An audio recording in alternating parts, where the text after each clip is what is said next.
Hello friends, मैं हूं सन्मय प्रकाश और आप देख रहे हैं यूट्यूब चैनल सरकारी जॉब न्यूज़।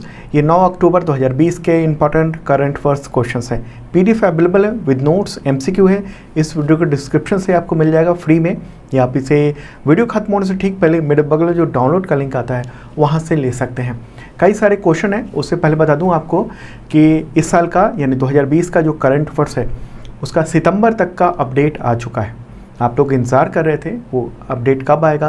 पहले अगस्त तक का था, तो अब जनवरी से लेकर सितंबर तक का पूरा update current affairs with notes तमाम एग्जामिनेशन में काम आएंगे आपके, और कई एग्जामिनेशन में तो क्वेश्चन उससे टकराते रहे हैं। तो अवेलेबल हो गया है, आप डिस्क्रिप्शन से देख लेना, वहाँ से डाउनलोड कर सकते हैं, ले सकते हैं। और जिन लोगों ने पहले से लिया हुआ है, बहुत छोटा सा अमाउंट है उन्होंने दिया हुआ है, तो वो लगातार आगे भी अपडेट ले पाएंगे दिसंबर तक। तो वो कैसे अपडेट लें उसके बारे में नीचे डिस्क्रिप्शन में दिया हुआ है। पहले अपडेट लेने में बहुत दिक्कत होती थी, मैं समझता था आप लोगों को ईमेल करना पड़ता था। अब sarkarijobnews.com पे ही आप वहाँ पर जाकर और उसको एक बार लेने के बाद लगातार वहाँ से अपडेट पा सकेंगे। ओके, तो डिस्क्रिप्शन ज़रूर चेक कर लेना। क्वेश्चन पहला, अब भारतीय प्रीमियम कपास को वर्ल्ड कॉटन ट्रेड में किस नाम से जाना जाएगा? इंपॉर्टेंट क्वेश्चन है। इसका आंसर होगा कस्तूरी कॉटन। ओके, देखिए केंद्रीय कपड़ा और महिला बाल विकास मंत्री हैं स्मृति जुबिन ईरानी, यानी union minister of textile and women and child development. तो उन्होंने ही अभी हाल ही में इसका ब्रांड और इसका लोगो दोनों लॉन्च किया है। तो कस्तूरी कॉटन ब्रांड जो है उससे ये जाना जाएगा। और ये खास बात है कि सफ़ेदी यानी वाइटनेस, चमक यानी ब्राइटनेस, और कोमलता यानी सॉफ्टनेस, शुद्धता, सुंदरता और विशेषता का भारतीय जो है वो प्रतिनिधित्व करेगा वो इस नाम से, भारत का जो ब्रांड है वो। देखिए भारत जो है कपास का दुनिया में दूसरा सबसे बड़ा उत्पादक देश है, और दुनिया में कपास का सबसे बड़ा उपभोक्ता भी भारत ही है। भारत में हर साल करीब 60 लाख टन कपास का उत्पादन होता है, जो पूरी दुनिया में 23% है। ओके, तो ये एक इम्पॉर्टेंट बात थी। आगे बढ़ते हैं, अगला क्वेश्चन। साहित्य यानी लिटरेचर के क्षेत्र में नोबेल प्राइज़ 2020 के विजेता कौन हैं? इम्पॉर्टेंट क्वेश्चन है। आंसर होगा लुइस ग्लुक। ओके, वो मशहूर कवित्री हैं यानी पोएटिस हैं, अमेरिका की रहने वाली हैं। क्यों चुना गया है उनको? तो उनकी बेमिसाल काव्यात्मक आवाज़ के लिए चुना गया। For her unmistakable poetic voice with austere beauty makes individual existence universe. Hindi में क्या कहेंगे इसे? ये वर्ड उनकी शानदार काव्यात्मक शैली के लिए दिया गया है, जो व्यक्तिगत अस्तित्व को सार्वभौमिक यानी यूनिवर्सल पहचान दिलाती है, जिससे सादगी भरी सुंदरता का अप्रतिम वर्णन है। तो हिंदी में ये कहेंगे। ओके, कब ये अवार्ड की घोषणा हुई है? 8 अक्टूबर को ये साहित्य का नोबेल पुरस्कार देने का ऐलान किसने किया? स्वीडिश नोबेल कमेटी ने। और इससे पहले मेडिसिन, फिजिक्स, केमिस्ट्री, इन सब के क्षेत्र में नोबेल प्राइज़ का ऐलान हो चुका है। ओके, और अब जब मैं वीडियो बना रहा था उसी समय नोबेल प्राइज़ का शांति का भी अवार्ड दिया जा रहा था, तो उसको कल मैं कवर कर दूंगा। तो लुइस ग्लुक 77 ईयर की हैं। उनके बारे में कुछ बता दूं। न्यूयॉर्क में जन्म हुआ था 1943 में, और वर्तमान में कैम्ब्रिज मैसाचुसेट्स में रहती हैं। लेखन के अलावा वो येल यूनिवर्सिटी जो अमेरिका में है वहाँ की अंग्रेजी की प्रोफेसर हैं। ओके, तो उनको ये दिया गया है। बहुत सारी उन्होंने उपलब्धियाँ हैं उनकी, बहुत सारी बुक लिख चुकी हैं वो। पहली बुक थी फर्स्ट बॉर्न 1968 में, जो उनकी काव्य संग्रह थी वो।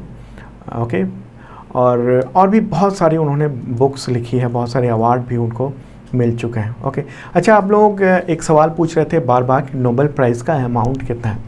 देखिए हर साल कुछ ना कुछ बढ़ता रहता है। तो 2020 में ये 10 मिलियन स्वीडिश क्रोन है। डॉलर में अगर कन्वर्ट करेंगे तो 11,26,000 अमेरिकी डॉलर है। अगर रुपए में कन्वर्ट करेंगे कितना दिया जाएगा? तो 8,26,00,000 भारतीय रुपया होगा। ओके, तो ये दिया जाना है, ये मिलेगा। जो भी विजेता है उन सबको ये मिल रहा है। अगला क्वेश्चन लेते हैं। आर्टिफिशियल इंटेलिजेंस यानी AI शिखर सम्मेलन यानी रेज 2020 का आयोजन हुआ है 5 से 9 अक्टूबर तक। तो किस मंत्रालय ने ये आयोजित किया है? आंसर होगा इलेक्ट्रॉनिक एवं सूचना प्रौद्योगिकी मंत्रालय। इसके मंत्री कौन है? रविशंकर प्रसाद। देखिए ये बहुत इंपॉर्टेंट है। ओके, आर्टिफिशियल इंटेलिजेंस को लेकर जो भारत में पहली बार इस तरह का वर्चुअल प्रोग्राम हुआ है आर्टिफिशियल इंटेलिजेंस के सब्जेक्ट पर। किस चीज़ को कहते हैं आर्टिफिशियल इंटेलिजेंस? देखिए, कंप्यूटर डिवाइस को ह्यूमन इंटेलिजेंस की कैपेसिटी प्रोवाइड करना। मतलब कि जिस तरह से एक ह्यूमन बीइंग सोचता है उसी तरह से कंप्यूटर डिवाइस भी सोच सके, खुद निर्णय ले सके, डिसीजन ले सके। तो ये काफ़ी कठिन है और जटिल भी है। तो ये एक इम्पॉर्टेंट है। और आपको बता दूं कि AI यानी आर्टिफिशियल इंटेलिजेंस से रिलेटेड UPSC प्रीलिम्स 2020 के एग्जामिनेशन में क्वेश्चन आ चुका है। तो इसके बारे में मैं थोड़ा सा और बताऊं कि भारत जो है आर्टिफिशियल इंटेलिजेंस में कहाँ तक पहुँचा है, क्या कर रहा है। देखिए, इंडिया जो है वो जून 2020 में global partnership on artificial intelligence यानी GPAI global partnership on artificial intelligence इसको ज्वाइन किया था भारत ने, ताकि आर्टिफिशियल इंटेलिजेंस यानी AI के उपयोग और डेवलपमेंट को बेहतरीन ढंग से भारत भी भूमिका निभा सके। मतलब पूरी दुनिया में जो भी कुछ हो रहा है उससे सीधा जुड़ा रहे भारत और यहाँ भी डेवलपमेंट हो सके। और उस जो संगठन है वो बहुत इंपॉर्टेंट है, उसमें USA, United kingdom, Canada, France, Germany जैसे बहुत सारे देश हैं। और अब एक डेवलपमेंट ये है कि अक्टूबर में यानी अभी 5 से लेकर 9 अक्टूबर तक रेज 2020 समिट का आयोजन किया गया है। रेज का फुल फॉर्म क्या है? Responsible AI for social empowerment. Okay, तो ये इसमें डिस्कशन हुआ कि मानवता के लिए आर्टिफिशियल इंटेलिजेंस को कैसे यूज़ कर सकते हैं। हेल्थ, एजुकेशन, मोबिलिटी और एग्रीकल्चर को लेकर डिस्कशन हुआ कि वहाँ पर AI को कैसे वहाँ दिया जाए। और आपको बता दूं कि जो स्पीकर्स थे यानी वक्ता थे वो भी बहुत इंपॉर्टेंट थे, जैसे प्रधानमंत्री नरेंद्र मोदी, IT मिनिस्टर रविशंकर प्रसाद, नीति आयोग के CEO अमिताभ कांत, IBM के CEO अरविंद कृष्णा सहित कई सारे लोग इसमें शामिल हुए थे। ओके, और क्यों ज़रूरी रहा ये आयोजन? देखिए, इस आयोजन से पता चलता है कि आने वाले वक्त में ग्लोबल इकॉनमी में AI का यानी आर्टिफिशियल इंटेलिजेंस उसका बहुत बड़ा रोल होने वाला है। इंडिया जो है, आपको कुछ तथ्य बता दूं कि इंडिया ICT यानी इंफॉर्मेशन कम्युनिकेशन टेक्नोलॉजी में सेकंड लार्जेस्ट एक्सपोर्टर है। इंफॉर्मेशन टेक्नोलॉजी से रिलेटेड जो भी एक्सपोर्ट हो रहा है, ओके, कम्युनिकेशन से रिलेटेड, तो उसमें सेकंड लार्जेस्ट एक्सपोर्टर है। मतलब सॉफ्टवेयर वगैरह इन सब को अगर ले तो। और अगर नंबर 1 रहना है या फिर आने वाले वक्त में नंबर 2 पर खुद को कायम रखना है तो उसके लिए artificial intelligence, data analytics in सब पर काम करना होगा, नई तकनीक के लिए। इसी वजह से ये आयोजन भारत में किया गया है ताकि अवेयरनेस भी बढ़ सके लोगों के बीच में। और एक और इम्पॉर्टेंट बात बता दूं आपको, चूँकि इससे रिलेटेड हम बात कर रहे हैं, तो कि तमिलनाडु जो है वो इंडिया का पहला ऐसा स्टेट है जिसने आर्टिफिशियल इंटेलिजेंस, ब्लॉकचेन और साइबर सिक्योरिटी पर प्रॉपर एक पॉलिसी प्रोड्यूस की हुई है। द हिंदू की रिपोर्ट भी आप देख रहे हो, द इंडियन एक्सप्रेस की भी आप रिपोर्ट देख रहे हो, द न्यू इंडियन एक्सप्रेस की। तो इसी को लेकर मिनिस्टर रविशंकर प्रसाद ने इसी समिट में तमिलनाडु की तारीफ भी की है, तो उसकी भी रिपोर्ट है। ओके, तो ये इम्पॉर्टेंट बात है ये समिट। और समिट में प्रधानमंत्री नरेंद्र मोदी ने ये कहा कि भारत ने अप्रैल 2020 में रिस्पॉन्सिबल AI फॉर यूथ ये एक प्रोग्राम लॉन्च किया था। और इस प्रोग्राम के थ्रू इंडिया के जो यूथ हैं उनको एक तरह से मैसेज देने की कोशिश की गई कि आर्टिफिशियल इंटेलिजेंस जो है कितना इम्पॉर्टेंट है। तो क्या था प्रोग्राम का नाम, ये भी ध्यान रखना, आप एग्जामिनेशन में हो सकता है पूछा जाए। रिस्पॉन्सिबल AI फॉर यूथ ये था। अब प्रधानमंत्री नरेंद्र मोदी ने कुछ और बातें कही, जैसे ध्यान में रखना होगा कि आर्टिफिशियल इंटेलिजेंस से संबंधित वेपन्स जो है वो नॉन स्टेट एक्टर्स के हाथ में ना चला जाए। नॉन स्टेट एक्टर्स मतलब आतंकवादी वगैरह वगैरह, क्योंकि टेररिस्ट जो है वो इसका यूज़ करके अटैक कर सकते हैं। AI के बहुत फ़ायदे भी हैं लेकिन नुकसान भी काफ़ी है अगर गलत हाथ में ये चला जाता है तो इसलिए रिस्पॉन्सिबिलिटी के साथ इसका यूज़ करना होगा और इसको विकसित करना होगा।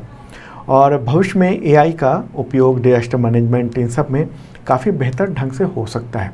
ये सब हुआ।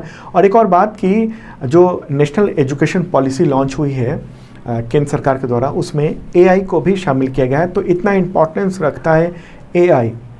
तो मैंने बहुत सारी बातें बताई, तो उससे काफ़ी कुछ आपको पता चल गया होगा। और नोट्स भी अवेलेबल है इस वीडियो के डिस्क्रिप्शन से, आप वो ले सकते हो। अगला क्वेश्चन लेते हैं, NCERT ने पुस्तकों को सांकेतिक भाषा यानी साइन लैंग्वेज में तैयार करने के लिए किस संगठन के साथ समझौते पर सिग्नेचर किया यानी MOU साइन किया है? आंसर होगा ISLRTC। ओके, तो NCERT का फुल फॉर्म क्या है? National council of educational research and training, Hindi में कहते हैं राष्ट्रीय शैक्षिक अनुसंधान और प्रशिक्षण परिषद। और जिसके साथ कॉन्ट्रैक्ट हुआ है, MOU साइन हुआ है, कौन है जो इस काम को करेगा? बुक्स को साइन लैंग्वेज में कन्वर्ट करेगा यानी उसमें बदलेगा और उसके एक्सेसिबल बनाएगा, तो वह ISLRTC। फुल फॉर्म क्या होगा इसका? Indian sign language research and training centre. Okay, और ये जो MOU है वो केंद्रीय सामाजिक न्याय और अधिकारिता मंत्री यानी union minister for social justice and empowerment Thawar Chand Gehlot हैं, उनकी मौजूदगी में अभी हाल ही में हुआ है 6 अक्टूबर को। तो उसमें ये होगा कि हिंदी और इंग्लिश माध्यम की जो क्लास 1 से लेकर 12th तक की जितनी भी किताबें हैं, बुक्स हैं, उन सब जो NCERT की किताबें हैं उनको इंडियन साइन लैंग्वेज में तैयार किया जाएगा, उसमें एक तरह से चेंज किया जाएगा। देखिए, अभी तक बहुत सारी बुक्स जो हैं वो साइन लैंग्वेज में नहीं है। साइन लैंग्वेज मतलब कई बार आपने दूरदर्शन पे देखा होगा कि जब न्यूज़ चल रहा होता है तो साइड में एक कोने में एक महिला या पुरुष साइन लैंग्वेज में बताती रहती है, इशारों में, इशारों की भाषा कह लीजिए वो। तो वो अब मूक बधिर बच्चों के लिए एक तरह से अच्छा हो जाएगा और वो पूरे कंसेप्ट को समझ पाएंगे उसके थ्रू। और मूक बधिर जो बच्चे होते हैं, डेफ एंड डम, तो वो उनमें संकेत को समझने की कला बचपन से ही विकसित हो जाती है। अगला क्वेश्चन लेते हैं, अमेरिका और नाटो देशों के साथ बढ़ते तनाव के बीच रूस ने अपनी हाइपरसोनिक क्रूज मिसाइल का परीक्षण किया, तो उसका नाम क्या है? आंसर होगा जिरकॉन। ओके, इंपॉर्टेंट बात है। रूस ने बहुत घातक ये हाइपरसोनिक क्रूज मिसाइल का सफल परीक्षण किया है और एक तरह से रक्षा जो डिफेंस का जो यानी सेना है उसमें भी एक तरह से शामिल करने की अंतिम प्रयास किया जा रहा है। ये बैरेंट सागर में ये परीक्षण किया गया। बैरेंट सागर कहाँ है? वर्ल्ड मैप में आप ये रसिया देख रहे हो, रसिया के ठीक ऊपर ये जो इलाका है वो बैरेंट सी है। ओके, बैरेंट सी, तो वहाँ पर ये किया गया है। और कैसे इसका परीक्षण किया गया? एक वारशिप से इसको लॉन्च किया गया और ये जो मिसाइल है, दावा यह किया गया है रूस के द्वारा कि ये ध्वनि की तुलना में 8 गुनी ज़्यादा यानी मैक 8 स्पीड की से दूरी तय करती है। स्पीड इतनी है और 450 किलोमीटर तक की दूरी करती है मैक 8 की स्पीड से। मैक 8 की स्पीड से अगर कैलकुलेट करेंगे तो ये 9888 किलोमीटर प्रति घंटा होता है और ये बहुत तेज़ है। इसको एक बार लॉन्च करने के बाद रोका नहीं जा सकता और दुनिया में अभी तक कोई भी जो एयर डिफेंस सिस्टम है वो इसको नहीं रोक सकती है। ओके, और इसमें स्क्रैमजेट इंजन लगा हुआ है जो मिसाइल को इतनी स्पीड देता है। और आपको बता दूं कि कुछ दिन पहले मैंने आपको बताया था कि हाइपरसोनिक मिसाइल बनाने का भारत भी प्रयास कर रहा है। हाइपरसोनिक मिसाइल जो मैक 5 से ज़्यादा की स्पीड ले सकता है। ओके, बहुत तेज़। तो DRDO यानी defence research and development organisation, उसने 7 सितंबर को पिछले महीने ही hypersonic technology demonstrator technology vehicle का सक्सेसफुली टेस्ट फायर किया था। इसमें स्क्रैमजेट इंजन लगा था, उसको टेस्ट किया गया था और ध्वनि की स्पीड से 5 गुनी ज़्यादा रफ्तार देने वाला ये इंजन। तो भारत जो है वो हाइपरसोनिक पर काम कर रहा है। हाइपरसोनिक आने वाले वक्त में बहुत ही इम्पॉर्टेंट होने जा रहा है और इस वजह से एग्जामिनेशन में हाइपरसोनिक जो है वो एक अच्छा टॉपिक हो सकता है। क्या होता है? मैक 5 या उससे ज़्यादा की स्पीड वाला जो कोई भी चीज़ है वो हाइपरसोनिक कहलाता है, चाहे वो मिसाइल हो, चाहे भविष्य में विमान ही क्यों न बना ली जाए, तो वो भी। तो भारत भी इस कतार में है और बहुत इम्पॉर्टेंट है क्योंकि पूरी दुनिया में जो डेवलप्ड कंट्री हैं वो सब जो डेवलपिंग भी कंट्री हैं वो कोशिश यही कर रहे हैं कि उनके पास हाइपरसोनिक मिसाइल आ जाए जिससे कि हम बहुत जल्दी किसी को निशाना बना सकें, मार सकें। होता है क्या, डिफेंस में आपके पास जितने ज़्यादा हथियार होंगे, बेहतर हथियार होंगे, तो फिर लड़ाई की गुंजाइश कम हो जाती है। ओके, दूसरे देश भी डरते हैं कि इनके पास ये मिसाइल है, तो इसलिए भारत को भी इसकी ज़रूरत है। अमेरिका में इसकी टेस्ट चल रहा है, अमेरिका ने भी हाइपरसोनिक मिसाइल बनाया हुआ है तो वो भी चल रहा है। चाइना ने भी कोशिश की हुई है वो भी बनाने की, और इंडिया भी कोशिश कर रहा है। ओके, चलिए आगे बढ़ते हैं और अगला क्वेश्चन लेते हैं। रिजर्व बैंक ऑफ इंडिया का नया डिप्टी गवर्नर किसे बनाया गया है? नए डिप्टी गवर्नर कौन है? आंसर होगा एम राजेश्वर राव। ओके, इससे पहले वो वहीं पर थे, आरबीआई में ही थे, एग्जीक्यूटिव डायरेक्टर थे, अब डिप्टी गवर्नर नियुक्त कर दिया गया है। और यहाँ पर आपको बता दूं कि आरबीआई में 4 डिप्टी गवर्नर होते हैं। एम राजेश्वर राव जो हैं वो चौथे डिप्टी गवर्नर के तौर पर वो काम करेंगे। ज्वाइन तो उन्होंने कर ही लिया है। ओके, तो और कौन कौन हैं डिप्टी गवर्नर वो भी बता दूं आपको। एमडी पात्रा हैं, बीपी कानूनगो हैं और एमके जैन हैं, और चौथे बन गए हैं अब एम राजेश्वर राव। ओके, तो ये एक इम्पॉर्टेंट बात है। और गवर्नर कौन है आरबीआई के इस वक्त? शक्तिकांत दास। अगला क्वेश्चन, भारतीय वायुसेना दिवस यानी इंडियन एयरफोर्स डे कब मनाया जाता है? आंसर होगा 8 अक्टूबर। क्यों? 8 अक्टूबर 1932 को वायुसेना की, इंडियन एयरफोर्स की स्थापना हुई थी। वो उस समय ब्रिटिश के अधीन था भारत, और उस वक्त इसका नाम था रॉयल इंडियन एयरफोर्स। ओके, और स्थापना के 1 साल बाद 1933 में वायुसेना का पहला दस्ता बना था, और सेकेंड वर्ल्ड वॉर में काफ़ी अहम भूमिका इंडियन एयरफोर्स ने, यानी रॉयल इंडियन एयरफोर्स ने निभाई थी।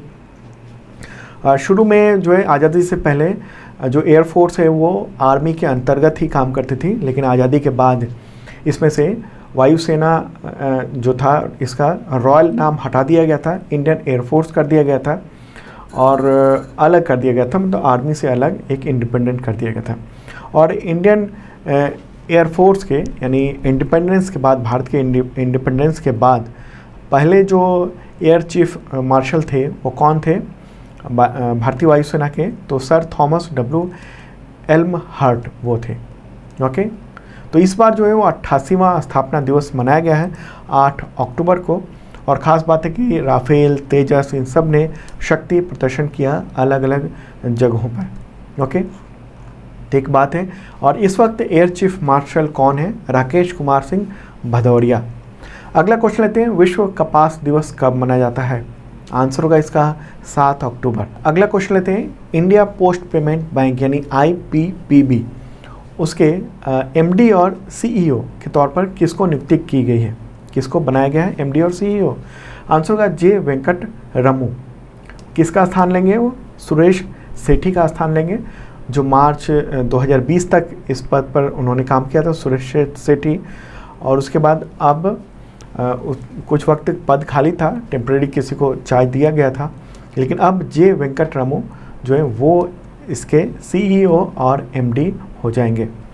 अगला क्वेश्चन लेते हैं, किस देश के प्रधानमंत्री सबा अल खालिद अल सबाह, तो उन्होंने 8 अक्टूबर को इस्तीफ़ा दे दिया? आंसर होगा कुवैत। वहाँ चुनाव होने वाले हैं, आम चुनाव, और उससे पहले उन्होंने इस्तीफ़ा दे दिया है। वहाँ के आमिर को इस्तीफ़ा दिया है। आमिर जो होता है कुवैत में वो प्रेसिडेंट के लेवल का होता है, तो वहाँ उसको आमिर कहा जाता है। कुवैत की राजधानी क्या है? कुवैत सिटी है। मुद्रा क्या है? कुवैती दिनार। तो दोस्तों ये था इंपॉर्टेंट करंट अफेयर्स। कैसा लगा ज़रूर बताना। और आपको फिर से बता दूं कि 2020 का जनवरी से सितंबर तक का जो अपडेटेड करंट अफेयर्स है वो आ चुका है, डिस्क्रिप्शन में वहाँ से ले सकते हैं। और जिन लोगों ने पहले से लिया हुआ है वो अपडेट ले सकते हैं। कैसे लेंगे वो भी आप देख लेना, sarkarijobnews.com पर जाना होगा, वहाँ पर हेल्प सेक्शन में, और एक टिकट क्रिएट करना होगा, और फिर बताना होगा कि हमने ये परचेज किया हुआ था। उसका जब चेक कर लेंगे हम लोग और आपको उसका एक्सेस दे दिया जाएगा। और उसके बाद जब भी अपडेट होगा तो खुद ब खुद आप यहाँ आकर अपडेट ले पाएंगे, आपको बार बार ईमेल करने की ज़रूरत नहीं पड़ेगी। ओके, और हाँ, आपने जो अभी वीडियो देखा करंट अफेयर्स का, उसका PDF अवेलेबल हो गया है मेरे बगल में। क्लिक कीजिए डाउनलोड लिंक पर और डाउनलोड कर लीजिए। आप डिस्क्रिप्शन से भी डाउनलोड कर सकते हैं, वहाँ और भी PDF अवेलेबल है।